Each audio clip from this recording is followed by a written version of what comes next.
ऐसे ही दिखते थे। वो सोए हुए थे नींद में और अश्वत्थामा ने जो है बाण चला दिया और पांचों का सिर काट के दुर्योधन के पास ला करके दे दिया। और दुर्योधन से कहा, देखो देखो मित्र, मैंने पांचों पांडवों के सिर काट के लाया हूं। दुर्योधन ने सोचा कि जिन पांडवों को मारने के लिए हम 100 भाई मर गए, इतनी आसानी से कैसे मार के लेके आया भाई। वस्त्र हटा करके जब देखा महाराज, तो पांडव नहीं, पांडव के पुत्र उसमें निकले। और कहा कि अरे मूर्ख अश्वत्थामा, तूने ये क्या कर दिया, इन बच्चों का क्या दोष था, तूने इनको मार करके हमको तो पानी देने वाला भी नहीं छोड़ा। और तड़पता हुआ दुर्योधन रणभूमि में अपने प्राण को छोड़ता है। अब महाराज, अब अश्वत्थामा घबरा जाता है कि अब मुझे अर्जुन नहीं छोड़ेगा।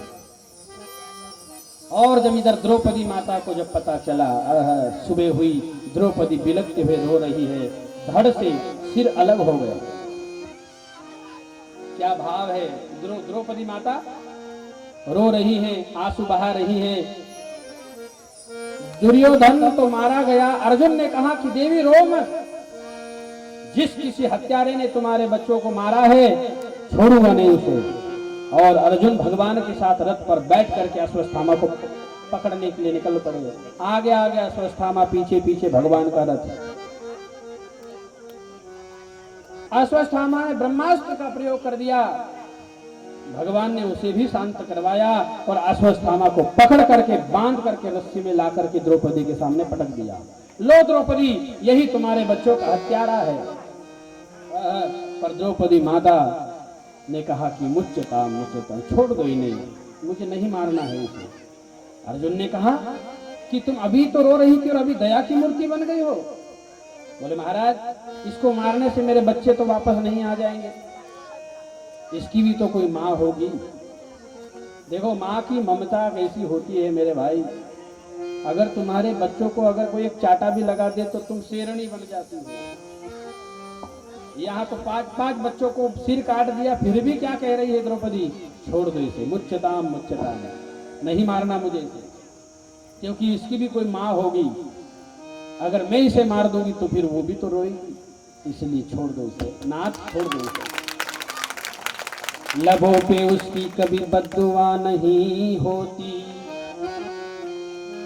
एक माँ के विषय में कहा गया है। इसलिए ये जो मेरे भाई बहन जो युवा बैठे हैं ना, सब करना मेरे भाई बहन, भगवान को भजो मत भजो चलेगा, तीर्थ करो मत करो चलेगा, लेकिन अपने माँ बाप की कभी आत्मा को मत दुखाना, इस बात का हमेशा ध्यान रखना। चाहे बूढ़े हो, जवान हो, युवा हो, कोई भी हो, अपने माँ बाप की आत्मा को दुखाना नहीं चाहिए, क्योंकि भगवान तो बाद में है, पहले माता पिता ही भगवान हो। इसलिए जो आजकल के जो बच्चे पढ़ लिख करके जिनका माथा ठिकाने पर नहीं है, बहुत ज्यादा पढ़ लिख कर करके लोग जो है आजकल मॉडल हो गए हैं और न जाने क्या क्या कर रहे हैं, और उनके जीवन में फेल वो इसीलिए हो रहे हैं क्योंकि माता पिता का हाथ उनके सिर पर नहीं है। आप देखिए रामचरितमानस में भगवान राम क्या करते हैं, प्रातः काल उठी के रघुनाथ, प्रातः काल उठी के रघुनाथ,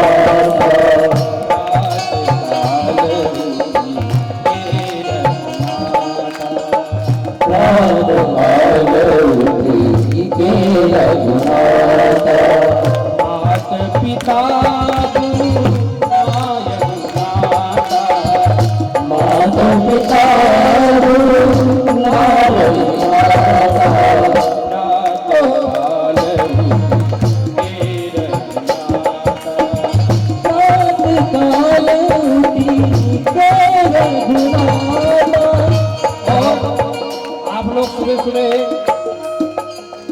जिन लोगों को, जिन बच्चों को जीवन में उत्तीर्ण होना है, वो एक काम करे, क्या, प्रातः काल सुबह सुबह उठ करके अपने माता पिता के चरणों को छुए, एक बहू अपने सास ससुर के चरणों को छुए, एक बेटी अपने माँ बाप के चरणों को छुए। मेरे भाई बहन, ये मजाक की बात नहीं है, ना ही हंसने की बात है, ना ही ये जीवन में टाइम पास की बात है। ये बात है समझ की। समझ में एक समझ है, उस समझ को यदि आप समझ गए तो आपको भगवान ढूंढना नहीं पड़ेगा, भगवान तुम्हारे पास है। इसलिए प्रातः काल उठ के भगवान को बाद में देखो, सबसे पहले अपने माता पिता के चरणों को देखो, माता पिता के चरणों का पूजन करो और उसके बाद फिर गुरु का पूजन करो। और जो बहुएं, जो नई नई बहुएं आती ना भी, ये सास ससुर को जो है तकलीफ देती रहती है और इंतजार ही करती रहती है कि डोकरी कब मर जाए और कब मेरे हाथ में पूरी चाबी आ जाए, कब ये बुढ़ा मर जाए। बूढ़े हो जाते हैं बेचारे सास। अरे बहुओं, बात को समझो। सास तुम्हें जब अपना बेटा का विवाह करा के जब घर में लाती है तो उसकी कितनी इच्छाएं होती है कि मेरी बहू आएगी, इतनी सुंदर होगी, मेरी ऐसी सेवा करेगी, कितनी उम्मीदें होती है। और तुम आते से ही जो है उसके बेटे का कान फूकना चालू कर देती हो। देखो जी, अगर मुझे रखना है तो ये बूढ़ा बूढ़ी को जो है घर से बाहर निकालो। बोलिए भक्त वत्सल भगवान। इसलिए जो ऐसी बहुएं हैं जो अपने सास ससुर से नफरत करती हैं, सपने में भी भगवान उसे कभी नहीं मिलने वाला है, याद रखना।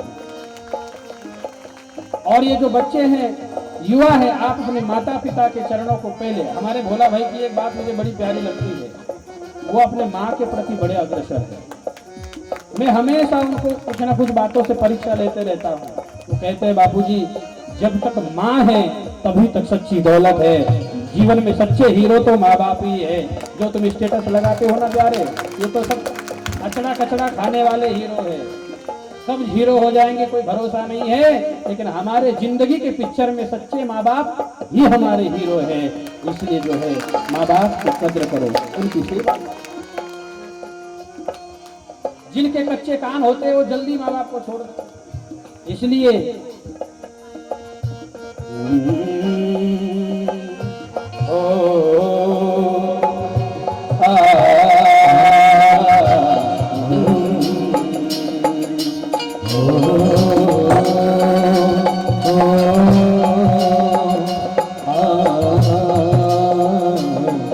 संगीत का राग शिवरंजनी बड़ा ही प्यारा राग है।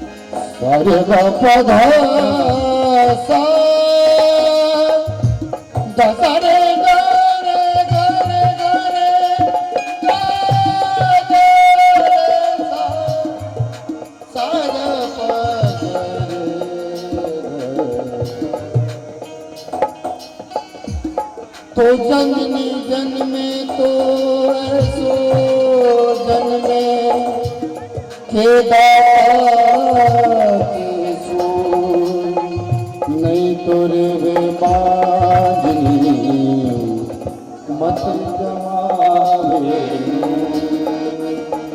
श्री राम जय राम, जय राम, ओ श्री राम जय राम, जय जय राम। नवों की कभी बदुआ नहीं होती।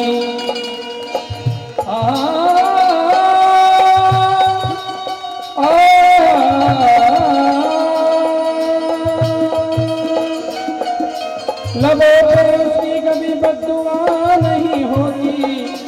और एक माँ ही ऐसी है जो हमसे कभी खफा नहीं होती। एक माँ ही ऐसी है जो हमसे कभी खफा नहीं होती। एक माँ ही ऐसी है प्यारे। इसलिए इतनी बढ़िया बात कही।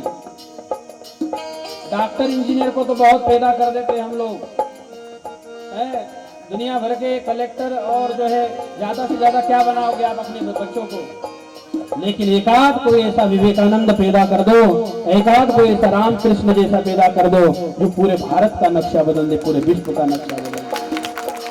ऐसे बच्चों को संस्कार दो। और हम लोग तो भैया बहुत कुछ धरती पे लाते हैं, लेकिन जो है ऐसे बच्चों को, संतान को जन्म नहीं देते हैं। जय हो।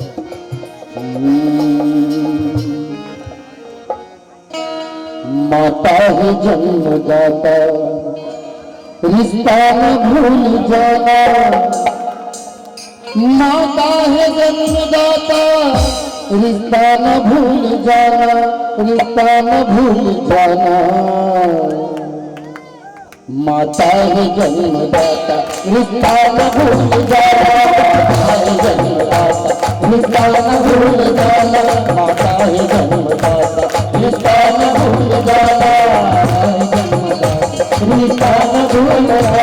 माता है जन्मदाता, रिश्ता न भूल जाना। माता है जन्मदाता, रिश्ता न भूल जाना।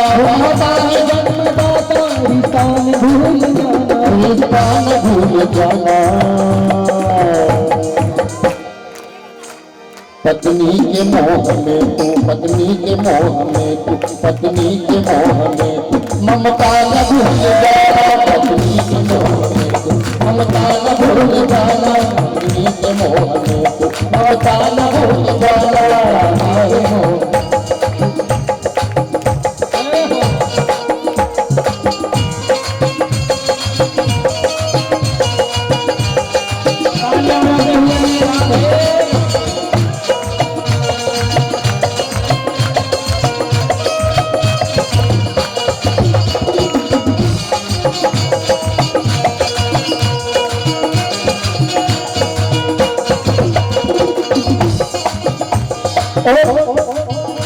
पत्नी है दिल की रानी, सारी 50 लाला। पत्नी है दिल की रानी, सारी 50 लाला। पत्नी है दिल की रानी, सारी 50 लाला। पत्नी है दिल की रानी, सारी